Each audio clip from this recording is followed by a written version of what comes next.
سلام، سید ایمان موسوی هستم، محقق و کارشناس گیاهان دارویی و طب سنتی که در زمینه این رشته حدود 25 سال سابقه فعالیت و مطالعه دارم. در مجموعه فعالیت می‌کنیم که با همکاری پزشکان روی گیاهان دارویی و روش‌های درمانی طب سنتی مطالعه میشه و با همین روش‌ها بیماران درمان میشن و نتایج بسیار عالی میگیرن.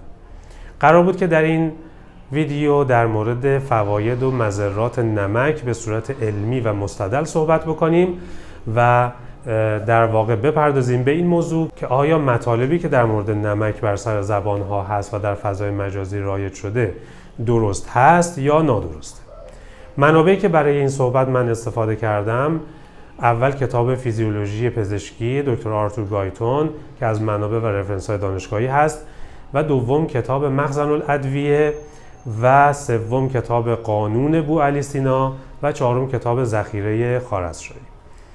این چند کتاب از منابع مهم و رفرنس های معتبر هر دو تا علم، یعنی طب جدید و طب سنتی هستند.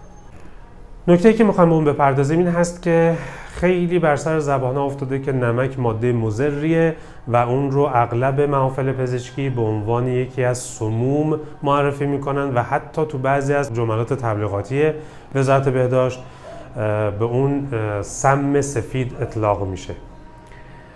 اما می‌خوام به این نکته بپردازیم که آیا واقعاً نمک انقدر که گفته میشه مضره؟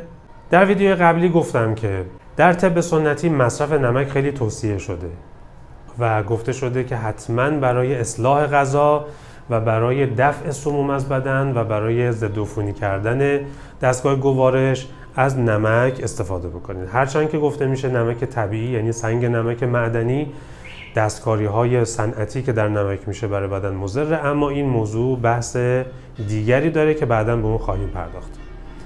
صحبت اینجاست که اگر طب سنتی میگه نمک بخورید و نمک انقدر برای بدن مفیده، پس چرا الان شایع شده که نمک برای بدن مضره؟ در محافل پزشکی امروز اغلب عنوان میشه که نمک عامل بیماری فشار خونه یا باعث آسیب عروقی و گرفتگی عروق میشه. میخوایم این موضوع رو بررسی بکنیم. کسانی که با مباحث پزشکی به صورت تخصصی آشنایی دارن، اگر بخش مربوط به کلیه و سیستم تنظیم فشار خون و املاح و مایعات بدن رو در کتاب فیزیولوژی مطالعه بکنن، شاید به نتایج دیگری برسن. من امروز میخوام این مسئله رو یه مقدار به تفسیر باز بکنم. وقتی مکانیزم عمل کلیه ها رو ما مطالعه میکنیم، میبینیم که کلیه مسئولیت داره که آب اضافه بدن رو از بدن اخراج بکنه. همونطور که میدونید زمانی که آب بیش از اندازه در بدن باقی بمونه، باعث میشه که حجم خون در داخل عروق افزایش غیر طبیعی پیدا بکنه و این افزایش غیر طبیعی باعث افزایش فشار خون عروقی میشه. ولی زمانی که کلیه ها قادر باشن که آب رو به اندازه کافی از بدن اخراج بکنن، همیشه این سطح فشار خون تنظیم میمونه. یکی از راه‌ها، یکی از کارهایی که کلیه برای دفع آب بدن باید انجام بده، دفع سدیم یا همون ماده اصلی نمک طعام هست. یعنی کلیه ها با مکانیزمی که به شما نشون خواهم داد، ابتدا سدیم رو از بدن دفع میکنن که به دنبال سدیم آب هم به مقدار زیادی از بدن اخراج میشه. همونطور که در طب سنتی هم به این نکته اشاره شده که گفته شده نمک دفع کننده بلغم، یعنی رطوبت‌های اضافی از بدنه. یعنی اگر مقدار نمک در بدن کم باشه، بدن قادر به دفع رطوبت از خودش نیست. برای اینکه متوجه بشیم آب و نمک چطور از طریق کلیه ها از بدن دفع میشن، لازم هست که یه نگاهی به ساختار کلیه ها داشته باشیم. تصویری که اینجا میبینید یک واحد کلیوی یا نفرونه، یک لوله تولید کننده ادرار. همونطور که در شکل میبینید عروق خون رو به این شکل داخل محوطه‌ای میارن به اسم کپسول بومن. در این محوطه تمام مایعات خون همراه با سدیم و خیلی از املاح دیگه به صورت انتشار طبیعی، یعنی بدون صرف انرژی، وارد فضای کپسول بومن میشن و مایع پیش ادراری رو به وجود میارن که این مایع در طول لوله هندله یا قوس هندله پیشروی میکنه و میره به سمت مجاری ادراری. پس تقریبا تمام مایعات خون بدون اینکه انرژی خاصی صرف بشه توسط کلیه وارد فضای بومن میشن و به لوله های هندله راه پیدا میکنن. اما از اینجا به بعد بدن اون چیزی که لازم داره رو از داخل مایع ادراری دوباره باز جذب میکنه. یعنی در این قسمت که عروق خونی اطراف لوله هندله رو میپوشونن، مواد مورد نیاز دوباره باز جذب میشه. یعنی در این فضای کپسول بومن سدیم و آب به صورت خودکار توسط پدیده انتشار وارد فضای کپسول بومن میشن و به لوله هندله راه پیدا میکنن. اما از اینجا به بعد سلول هایی که در این ناحیه وجود دارن به صورت جذب فعال با صرف انرژی میان و مقدار املاحی که بدن نیاز داره رو از مایع ادراری باز جذب میکنن. یعنی مقدار سدیم یا مقدار نمکی که بدن مورد احتیاجش هست رو بدن از مایع ادراری پس میگیره. وقتی که سدیم جذب خون شد، آب هم به دنبال سدیم بیشتر جذب خون خواهد شد. یعنی آب به سیستم جریان خون برمیگرده. این مکانیزم توسط یه فرایند پیچیده انجام میشه که هورمون‌هایی مثل رنین، آلدوسترون و خیلی مواد دیگه و حتی سیستم عصبی و فشار خون شریانی و مسائل مختلفی توش دخالت دارن که در این برنامه خیلی لزومی نداره به اون بپردازیم. حالا با توجه به این نکات اولیه‌ای که خدمتتون عرض کردم، این نکته مسلم میشه که جذب آب و دفع آب به مقدار سدیم خون بستگی داره. یعنی اگر مقدار سدیم بیش از اندازه زیاد باشه، فشار شریانی آب رو وارد کپسول بومن میکنه و این آب اضافه توسط نمک یا همراه با نمک از بدن اخراج میشه. به محض اینکه مقدار اضافه‌ای بیش از اندازه نمک وارد بدن ما بشه، کلیه ها بلا فاصله این مقدار اضافه رو شناسایی میکنن و همراه با دفع آب این نمک اضافه رو از بدن اخراج میکنن. نه تنها سطح نمک بدن همیشه ثابت باقی میمونه، بلکه مقدار اضافه آب هم از بدن اخراج میشه. بنابراین هیچ تأثیری در میزان فشار خون نداره. این نکته رو در کتاب فیزیولوژی پزشکی دکتر گایتون هم اشاره کردن که حتی در شرایط طبیعی حتی تا 6 برابر حد مجاز اگر نمک وارد بدن بشه، فشار خون شریانی تغییر محسوسی نمی‌کنه، به خاطر همین مکانیزمی که خدمت شما عرض کردم.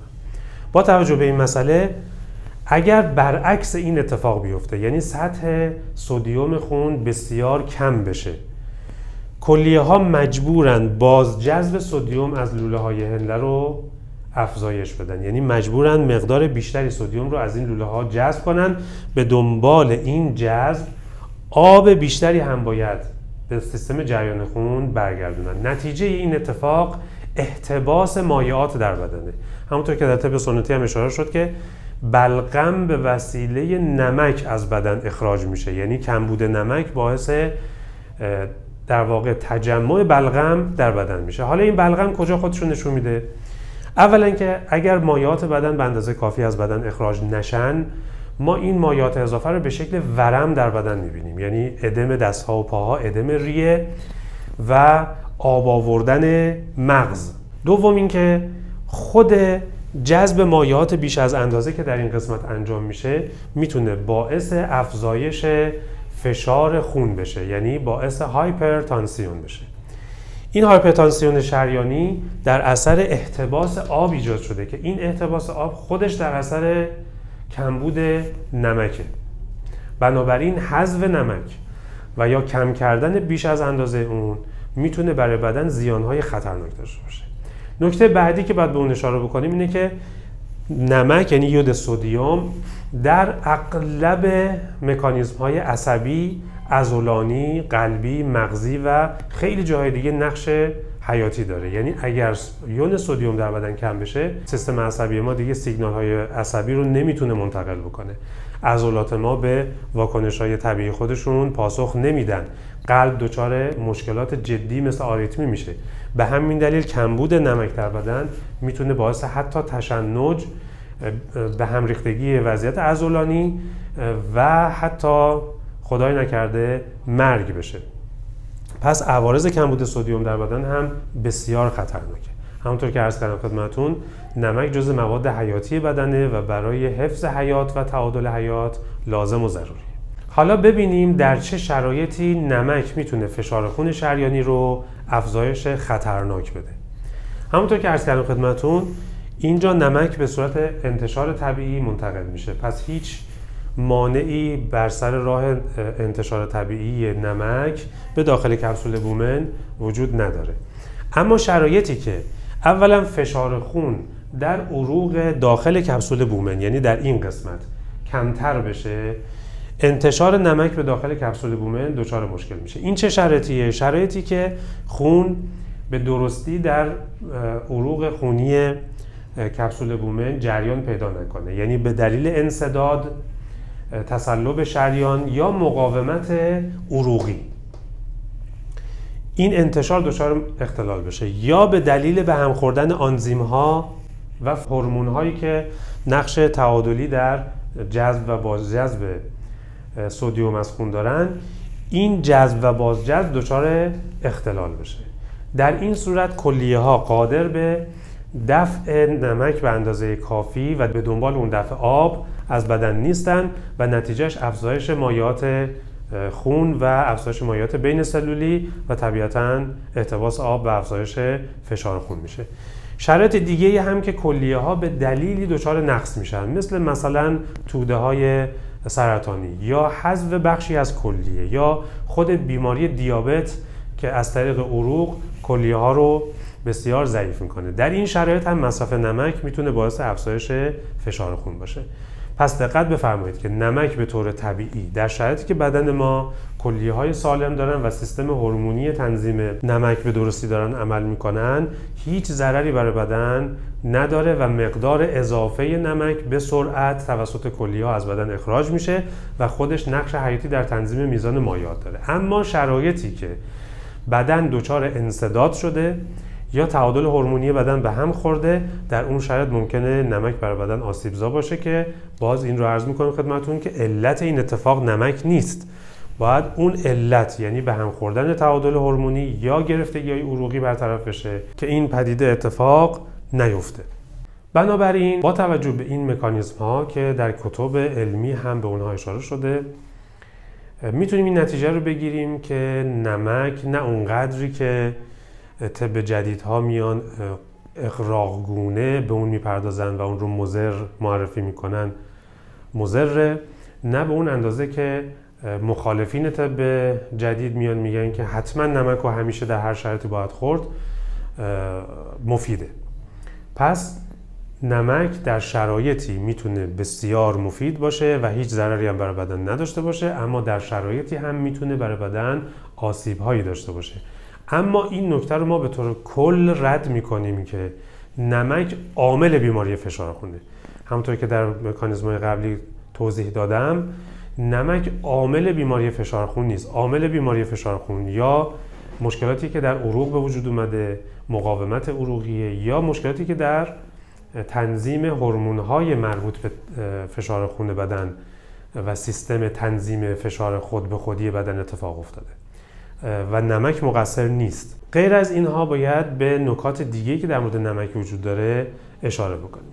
اول اینکه نمک نقش مهمی در ضد عفونی کردن بدن داره.